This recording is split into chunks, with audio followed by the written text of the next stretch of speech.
Dia mawaddatan warahmah. Dia hendaklah cari satu orang yang ada mawaddah. Sebab itu dalam agama mengharamkan zihar. Tahu zihar? Zihar ni Melayu tak berlaku lah, Arab berlaku. Kadang-kadang orang kata, orang kadang-kadang tak faham, dia kata kalau satu orang tu kata, amboi hidung adik ni macam hidung mak, itu zihar. No, itu tak ada, nothing to do dengan zihar. Zihar ialah, zihar artinya zahar, belakang. Zihar adalah satu culture orang Arab dahulu. Apabila dia nak habaq, kata dia tak lalu dah, ni semua balik kan. Dia orang tengok. Lagi saya guna bahasa orang tua-tua ni. Dia tidak lalu untuk menyetubuhi isterinya dengan dia menyebut perkataan anti alayya ka dhahri ummi. Engkau bagi aku macam belakang mak aku. Maksudnya macam mana aku tak lalu kat mak aku, macam tu aku tak lalu kat. Faham maksudnya? Kalau dia kata, amboi jalan lengang-lenggok macam mak, tak ada kaitan. Dia tanya kat ustaz tu pun tak faham fiqh, habislah zihar 2 bulan berturut-turut hang kena puasa. Dah. Zihar ni kerana agama menghukum seseorang yang menyamakan yang halal dengan yang haram.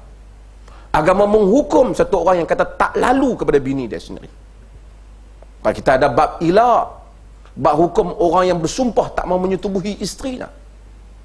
Kerana ini adalah semua perkara yang penting dalam agama.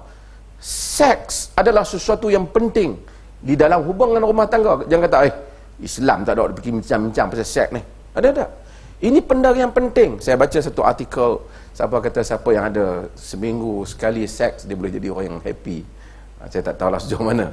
Ya, tapi yang pentingnya ialah, ia suatu yang benda yang dibincangkan oleh para fuqaha. Sehingga para fuqaha membincangkan berapa kali satu orang suami isteri patut mengadakan hubungan seks. Dulu kita tengok ada satu isu, satu mufti keluarkan kata anytime isteri kena serah diri pada suami, walaupun di atas belakang unta. Tapi di Malaysia orang tak naik unta, mungkin di atas belakang kereta potong sagar ke apa, kancil ke apa. Saya tak tahulah. Tapi yang pentingnya ialah para sarjana bincang, kerana Nabi SAW kata Allah melaknat wanita isteri yang tolak permintaan suaminya.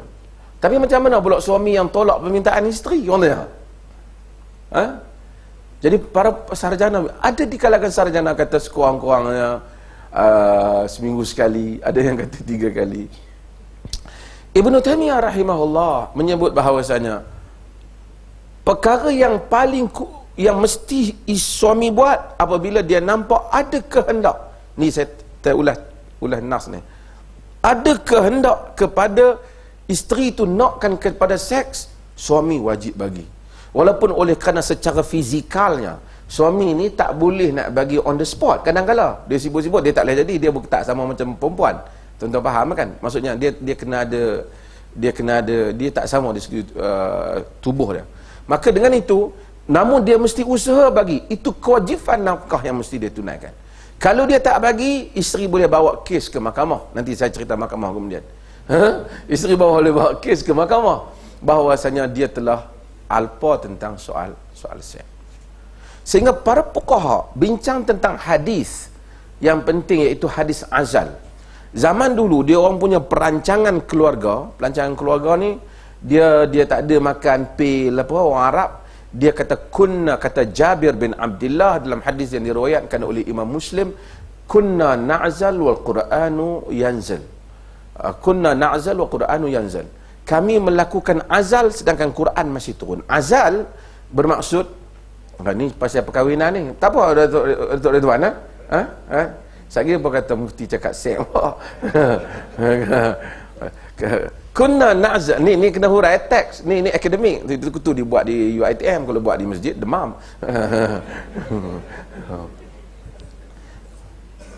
Kunna na'zal wal Qur'anu yanzal. Kami melakukan azal. Azal maksudnya ketika mereka melakukan persetubuhan, sebelum mereka injakulasi ataupun dia keluarkan air mani dia mencabut kemaluannya di luar rahim isterinya supaya nak mengelakkan pregnancy, nak mengelakkan mengandung.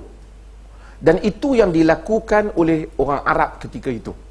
Kata Jabir, kami melakukan hal itu sedangkan Quran turun. Maksudnya, tidak ada nas Quran yang melarang. Maksudnya boleh lah. Kalau orang lelaki nak merancang anak supaya dia tak mau dapat anak lagi, ataupun kerana disebab, bukan kerana dia takut miskin. Kalau dia takut miskin tak boleh. Katakan dia duduk belajar lagi. Kalau mengandung nanti susah nak pergi kelas. Lalu dia buat untuk elakkan mengandung, itu boleh. Cuma para fuqaha bincang, tetapi hendaklah dengan persetujuan isteri. Sebab dibimbangi suami yang melakukan azal itu menyebabkan isteri tidak menikmati nikmat persetubuhan. Dibimbangi. Sebab tu kalau isteri kata okey baru boleh. Saya nak cerita apa? Bukan nak cerita pasal hubungan seks tu. Betapa Islam, para sarjana prihatin tentang masalah ni. Betapa tak bolehnya satu orang yang melakukan hubungan suami isteri, suami fikir diri dia. Hatta nak buat yang ni, kata para fuqaha, nak kena dapat persetujuan isteri. Supaya jangan dia saja puas hati, isteri dia tidak mencapai kepada maksud yang demikian.